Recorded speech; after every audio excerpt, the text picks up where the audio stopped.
आइए दोस्तों, आगे के पॉइंट देखते हैं। पहला पॉइंट है जीवधारियों तथा उनके वातावरण के पारिस्थितिकी संबंधों का अध्ययन कहलाता है पारिस्थितिकी। नेक्स्ट पॉइंट है इकोलॉजी शब्द का प्रयोग प्रथम बार किसने किया? रीटर ने। कब किया? 1865। इकोलॉजी शब्द का प्रयोग प्रथम बार किसने किया? रीटर ने 1865। सर्वाधिक स्थायी पारिस्थितिकी है महासागर। सर्वाधिक स्थायी पारिस्थितिकी कौन सी है? महासागर। रचना एवं कार्य की दृष्टि से विभिन्न जीवों और वातावरण की मिलीजुली इकाई कहलाता है पारिस्थितिकी तंत्र। नेक्स्ट पॉइंट है पारिस्थितिकी तंत्र या परितंत्र शब्द का सर्वप्रथम प्रयोग किसने किया था? एजी टॉन्सले ने 1935 में।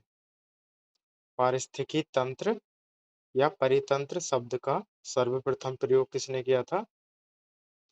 एजी टॉन्सले ने 1935 में। परितंत्र में ऊर्जा का स्रोत क्या है? सूर्य का प्रकाश। नेक्स्ट पॉइंट है पर्यावरण की कार्यात्मक इकाई क्या है? पारितंत्र। पर्यावरण की कार्यात्मक इकाई क्या है? पारितंत्र। पारिस्थितिकी तंत्र दो घटकों का बना होता है, जैविक घटक एवं अजैविक घटक। पारिस्थितिकी तंत्र दो घटकों का बना होता है, जैविक घटक एवं अजैविक घटक। नेक्स्ट पॉइंट है जैविक घटक को तीन भागों में विभक्त किया गया है, उत्पादक, उपभोक्ता, अपघटक। जैविक घटक को कितने भागों में विभक्त किया गया है? तीन भागों में, उत्पादक, उपभोक्ता और अपघटक। उत्पादक द्वारा उत्पादित खाद्य पदार्थों का उपयोग करने वाले घटक कहलाते हैं उपभोक्ता। उत्पादक द्वारा उत्पादित खाद्य पदार्थों का उपयोग करने वाले घटक क्या कहलाते हैं? उपभोक्ता। नेक्स्ट पॉइंट है उपभोक्ता तीन प्रकार के होते हैं, प्राथमिक, द्वितीयक एवं तृतीयक उपभोक्ता। वे जीव जो हरे पौधों को खाते हैं कहलाते हैं प्राथमिक उपभोक्ता। नेक्स्ट पॉइंट है प्राथमिक उपभोक्ताओं को भोजन के रूप में प्रयुक्त करने वाले जीव कहलाते हैं द्वितीयक उपभोक्ता, जैसे भेड़िया, मोर, लोमड़ी। नेक्स्ट पॉइंट है द्वितीयक उपभोक्ताओं को भोजन के रूप में इस्तेमाल करने वाले जीव कहलाते हैं तृतीयक उपभोक्ता। नेक्स्ट पॉइंट है अजैविक घटक को दो भागों में विभक्त किया गया है, एक कार्बनिक, दूसरा अकार्बनिक। कार्बनिक अजैविक घटक है कार्बोहाइड्रेट, प्रोटीन एवं वसा। कार्बनिक अजैविक घटक कौन से हैं? कार्बोहाइड्रेट, प्रोटीन एवं वसा। अकार्बनिक अजैविक घटक कौन से हैं? मृदा, जल, वायु, खनिज। नेक्स्ट पॉइंट है अपघटक होते हैं कवक एवं जीवाणु।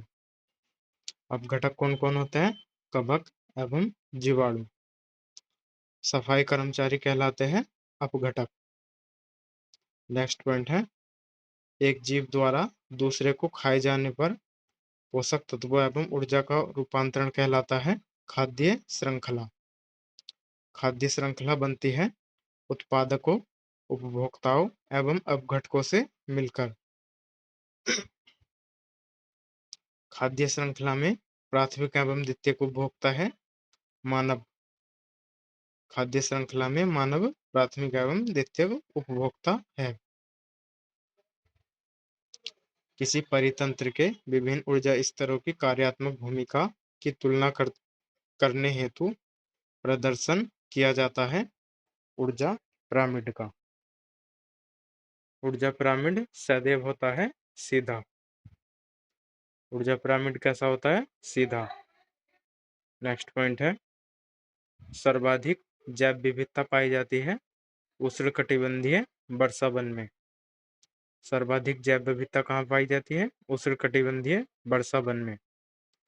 पारिस्थितिकी विज्ञान केंद्र कहाँ है? बेंगलोर में।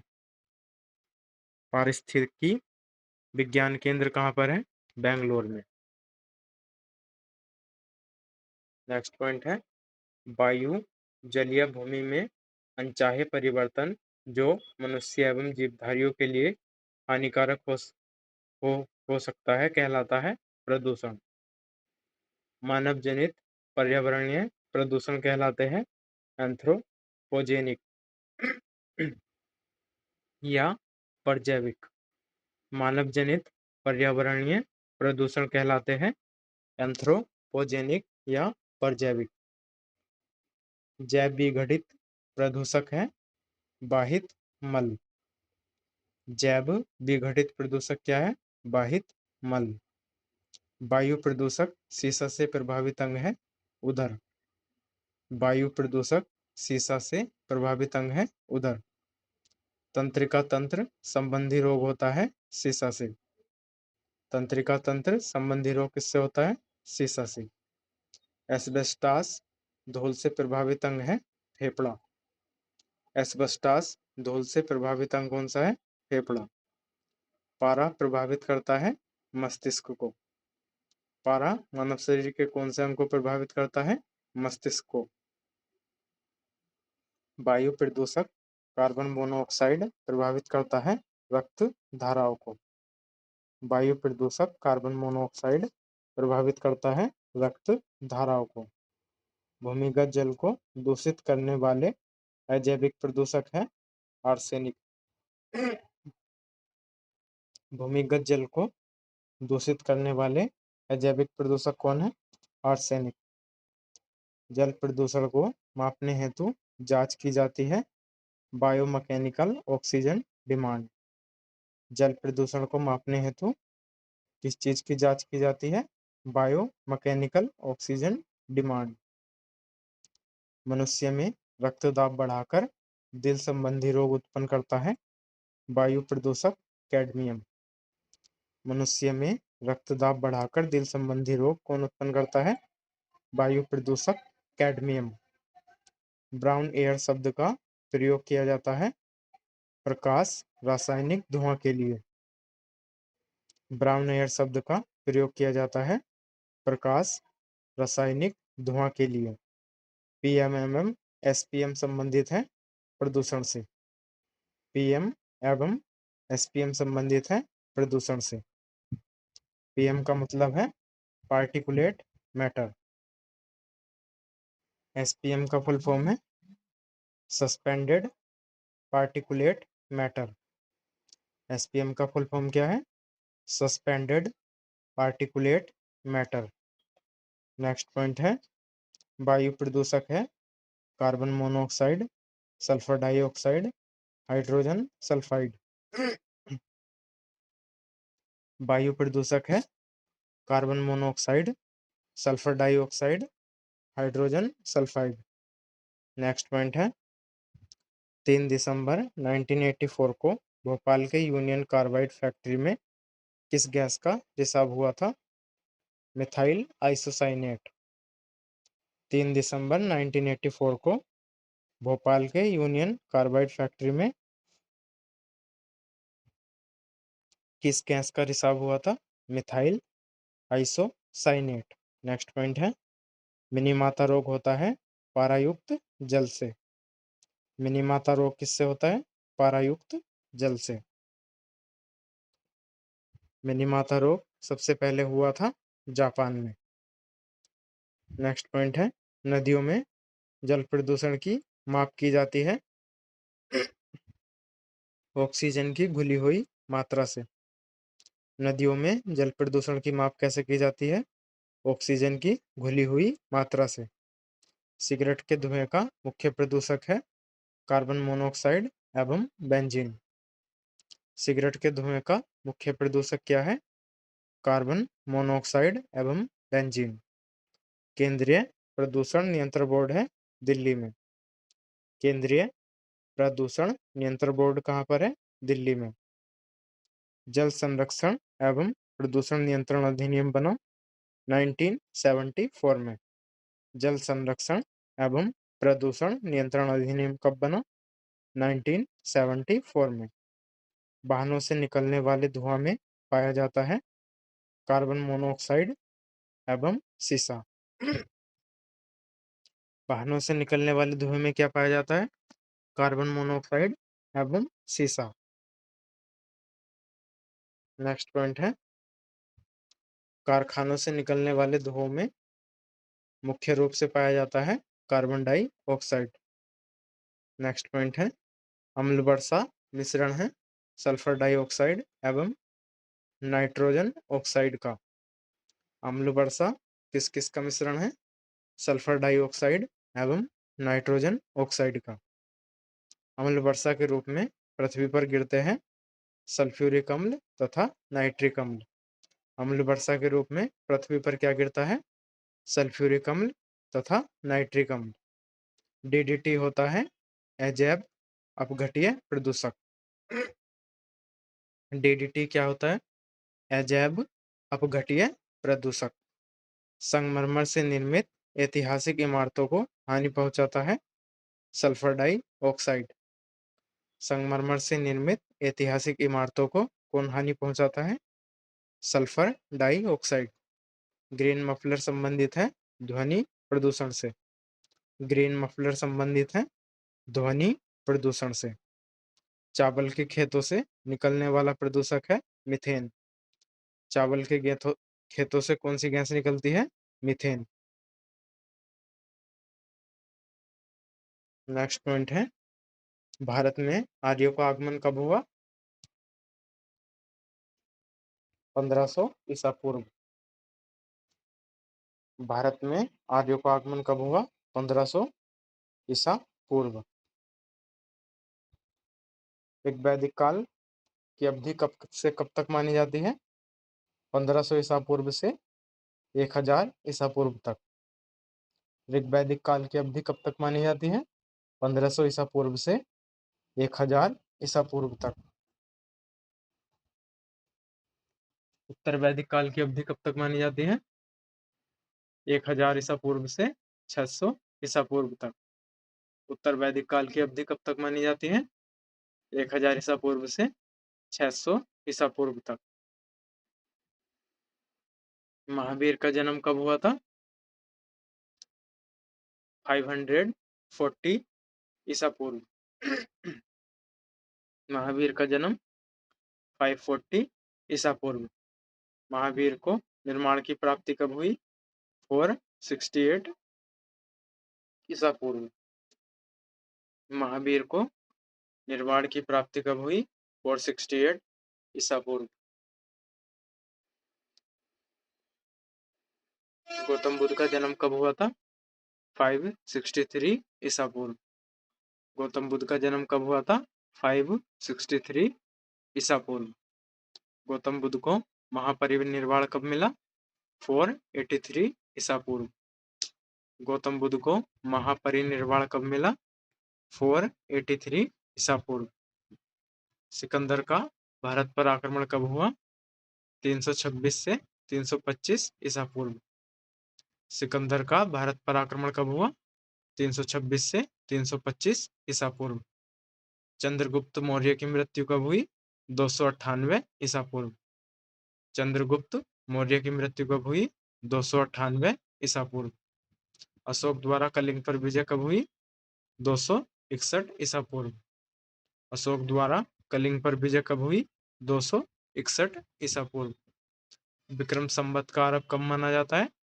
58 ईसा पूर्व। विक्रम संवत का आरंभ कब माना जाता है? 58 ईसा पूर्व।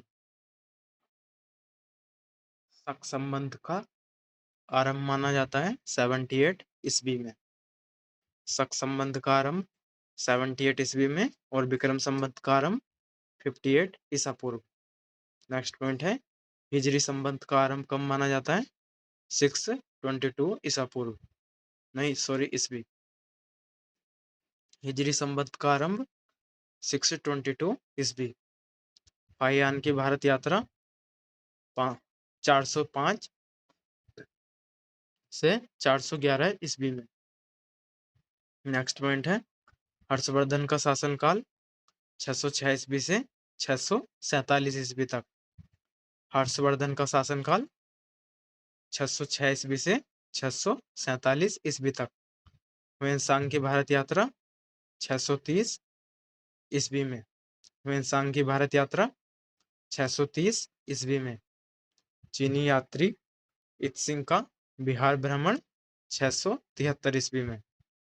चीनी यात्री इत्सिंग का बिहार भ्रमण 673 ईस्वी में। भारत पर प्रथम मुस्लिम आक्रमण 712 ईस्वी में। भारत पर प्रथम मुस्लिम आक्रमण कब हुआ? 712 ईस्वी में। सोमनाथ मंदिर पर आक्रमण कब हुआ? 1025 ईस्वी में। सोमनाथ मंदिर पर आक्रमण कब हुआ? 1025 ईस्वी में। तराइन का प्रथम युद्ध कब हुआ? 1191 ईस्वी में। तराइन का प्रथम युद्ध 1191 ईस्वी में। तराइन का द्वितीय युद्ध 1192 ईस्वी में।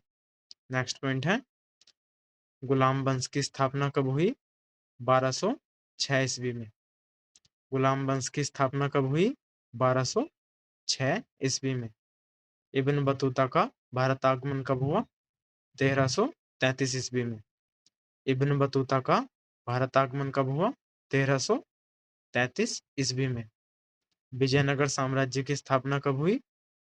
1336 ईस्वी में। विजयनगर साम्राज्य की स्थापना कब हुई? 1336 ईस्वी में। तैमूर लंग का भारत पर आक्रमण कब हुआ? 1398 ईस्वी में। तैमूर लंग का भारत पर आक्रमण कब हुआ? 1398 ईस्वी में। गुरु नानक देव जी का जन्म कहाँ हुआ? कब हुआ? 1469 ईस्वी में। गुरु नानक देव जी का जन्म 1469 ईस्वी में। वास्को डी गामा भारत कब आया? 1498 ईस्वी में। वास्को डी गामा भारत कब आया? 1498 ईस्वी में। आगरा शहर की स्थापना कब हुई? 1506 ईस्वी में। आगरा शहर की स्थापना कब हुई?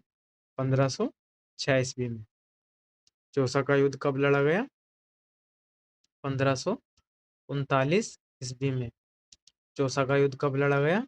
1539 ईस्वी में। कन्नौजिया बिलग्राम का युद्ध कब हुआ? 1540 ईस्वी में। कन्नौजिया बिलग्राम का युद्ध कब हुआ? 1540 ईस्वी में। पानीपत का प्रथम युद्ध 1526, द्वितीय युद्ध 1556 और तृतीय युद्ध 1761। पानीपत के तीनों युद्ध कब हुए? 1526, 1556, 1761। नेक्स्ट पॉइंट है अकबर का जन्म कब हुआ? 1542 ईस्वी में।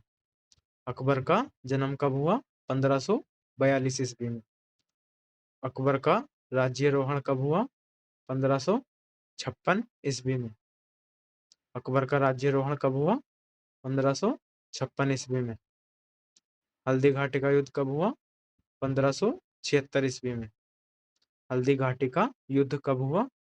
1576 ईस्वी में। दीन इलाही धर्म की स्थापना कब हुई? 1582 ईस्वी में। ईस्ट इंडिया कंपनी की स्थापना कब हुई? 1600 ईस्वी में। ईस्ट इंडिया कंपनी की स्थापना कब हुई? 1600 ईस्वी में। अकबर द्वारा मनसबदारी का आरंभ कब हुआ? 1574 ईस्वी में। अकबर द्वारा मनसबदारी का आरंभ कब हुआ? 1574 ईस्वी में। प्लासी का युद्ध कब हुआ? 1757 ईस्वी में। प्लासी का युद्ध कब हुआ? 1757 ईस्वी में। बेदरा का युद्ध कब हुआ? 1759 ईस्वी में। बेदरा का युद्ध कब हुआ? 1759 ईस्वी में। बक्सर का युद्ध कब लड़ा गया? 1764 ईस्वी में। बक्सर का युद्ध कब लड़ा गया? 1764 ईस्वी में। प्रथम आंग्ल मैसूर युद्ध कब हुआ? 1767 से 1769। प्रथम आंग्ल मैसूर युद्ध कब हुआ? 1767 से 1769। द्वितीय आंग्ल मैसूर युद्ध कब हुआ? 1780 से 1784। तृतीय आंग्ल मैसूर युद्ध कब हुआ? 1790 से 1792। प्रथम आंग्ल मैसूर युद्ध 1767 से 1769। द्वितीय आंग्ल मैसूर युद्ध 1780 से 1784। तृतीय आंग्ल मैसूर युद्ध 1790 से 1792। चतुर्थ आंग्ल मैसूर युद्ध 1799 में। चतुर्थ आंग्ल मैसूर युद्ध कब हुआ? 1799 में। सन्यासी विद्रोह कब हुआ? 1770 ईस्वी में। सन्यासी विद्रोह कब हुआ? 1770 ईस्वी में। संथाल विद्रोह कब हुआ? 1855 से 1856 ईस्वी में। संथाल विद्रोह कब हुआ? 1855 से 1856 में। अहोम विद्रोह कब हुआ? 1828 से 1833 में।